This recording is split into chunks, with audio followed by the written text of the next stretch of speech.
مساء الخير عليكم، يا رب تكونوا بخير وصحة وفي أحسن حال.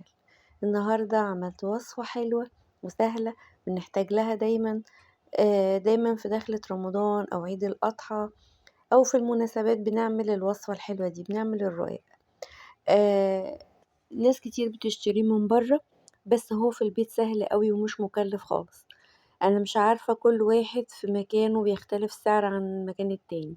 في المكان اللي أنا فيه الكيلو ب50، في أماكن تانية أقل، في أماكن تانية أغلى، مع العلم إن هو مش هيتكلف كده خالص لو احنا عملناه في البيت.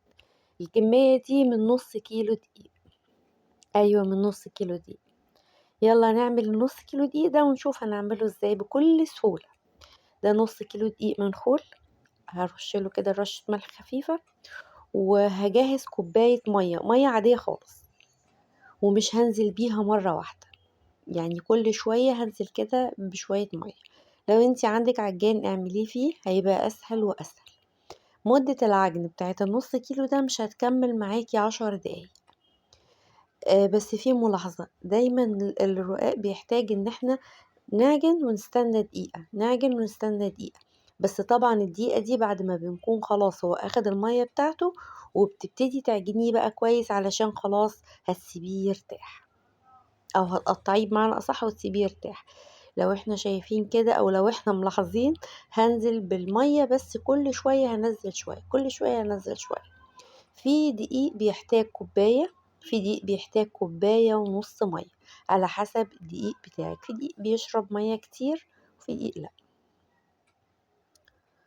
اللهم صل وسلم وبارك على سيدنا محمد. كل سنة وانتم طيبين. ربنا يجعله رمضان سعيد عليكم، ومبارك كله خير ورزق وزيادة يا رب. طبعا اللي مش حابب انه يعجنه او يعمله في البيت هيضطر انه يشتريه جاهز، لكن صدقوني لو جربنا وعملنا نص كيلو بس هيعمل كمية حلوة كويسة، ممكن تعملي منها صينيتين كويسين. النص كيلو يعني في مكان بيبيعه ب10 جنيه، في مكان بيبيعه ب11 جنيه، يعني 10 جنيه او 11 جنيه هيعملك كمية حلوة قوي، قد الكيلو اللي انتي بتشتريه من بره. في كيلو بيبقى 16، في كيلو بيبقى 18، على حسب مقاس الرقاق بتاعتك. طيب ما انتي ممكن تعملي الكمية دي من نص كيلو بس. كده انا كنت خلاص بقى شرب خلاص الكوباية كلها.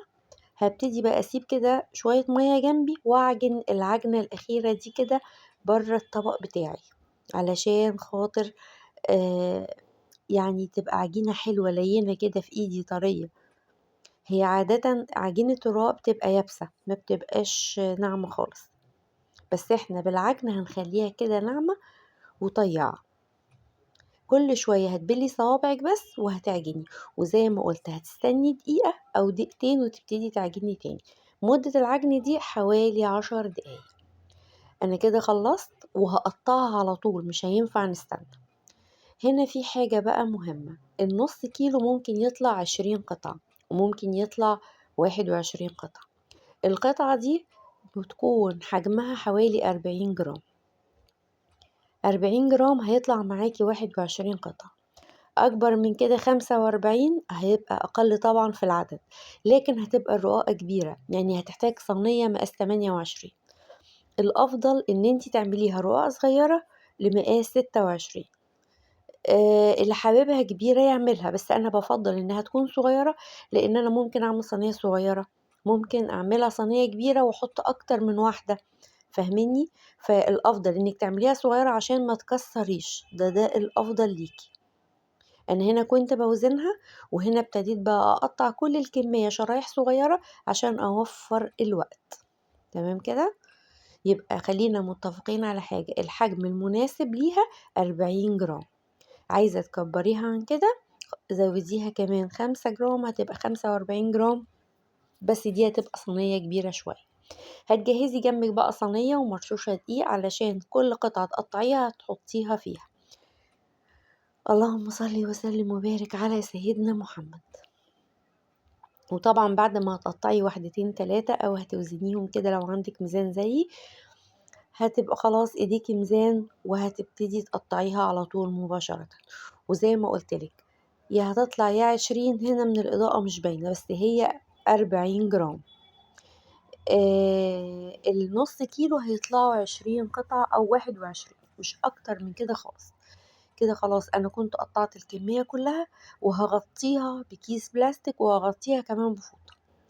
ضروري ضروري بعد التقطيع ده تسيبيها ترتاح أقل حاجة نص ساعة، أقل حاجة نص ساعة. لكن لو سيبتيها ساعة إلا ربع هيكون كويس قوي، علشان تبقى سهلة معاكي وطيعة وتتفرد بكل سهولة. هنا أنا كنت خلاص ابتديت فرد، وضروري يكون معاكي غير النص كيلو دقيق شوية دقيق كمان عشان هتحتاجيهم أثناء الفرد. ضروري ضروري ضروري. لو كل ما ترشي وانتي بتعملي واحدة ده هيسهل عليكي، ومش هتلزق في الكونتر معاكي أو ترابيزتك اللي انتي بتفردي عليها. اللهم صل وسلم وبارك على سيدنا محمد. الطريقة سهلة جدا جدا جدا. النص كيلو ده ما بياخدش نص يعني لا مش نص ساعة، بياخد ساعة الا ربع، ما بيكملش ساعة، وبتكوني خلصتيه خالص فرد وتسوية، لانك انتي سبتيه وقت كويس يرتاح. فلما ارتاحت معاكي كانت سهلة جدا في الفرد.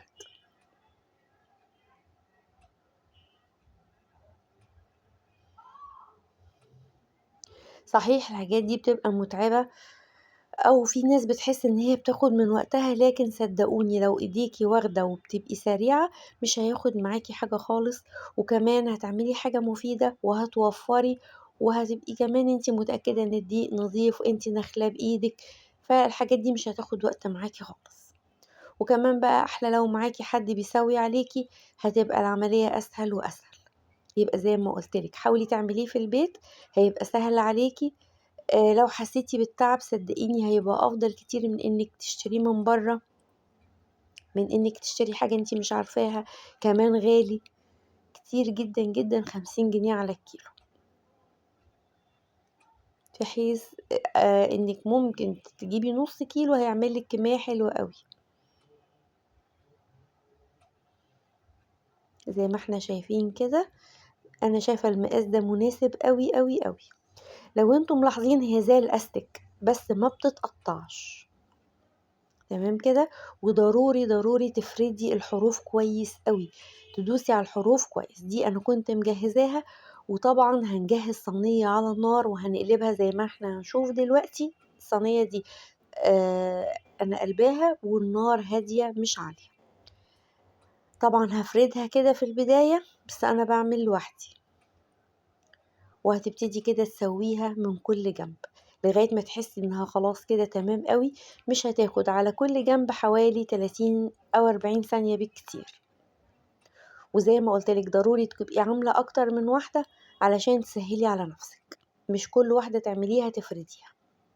وصدقوني التعب اللي احنا بنتعبه في ان احنا نعمل الحاجات دي في البيت، والله والله احسن كتير من اي حاجة تانية نعملها او نشغل نفسنا بحاجة ملهاش اي لازمة. واتخرمت والحمد لله، بس برضو مفيش مشكلة، برضو هنكمل وناخد بالنا من الحاجات اللي زي دي. زي ما احنا شايفين كده بتتقلب بكل سهولة وبتستوي بكل سهولة.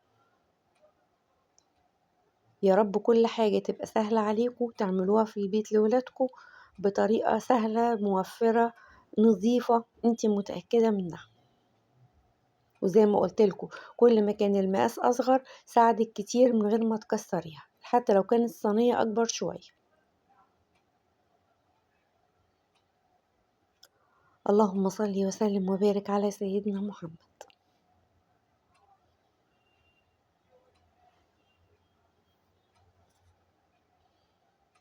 هتاخديها كده على كل جنب حتى لو النار في جنب واحد. زي ما انتوا شايفين كده انا بحاول اخدها من كل جنب علشان احس انها استوت خالص. وزي ما قلتلكوا انتوا لو ملاحظين الاسباتيولا باينة من تحت، يعني هو اتفرد كويس.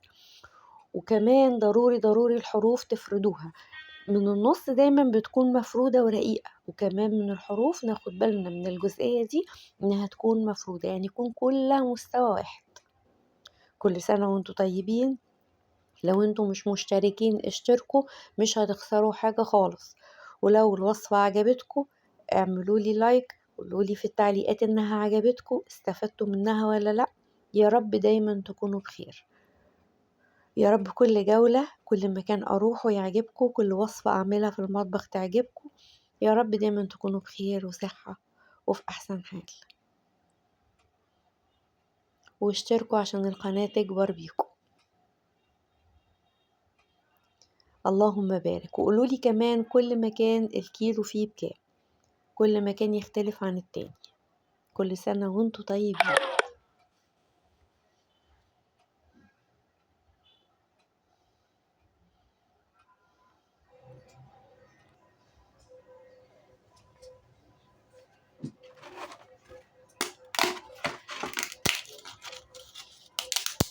صوتنا راح، كنت عايزة اسمعكم صوته وهو بيتكسر، بس حقيقي كان استوى وحلو قوي.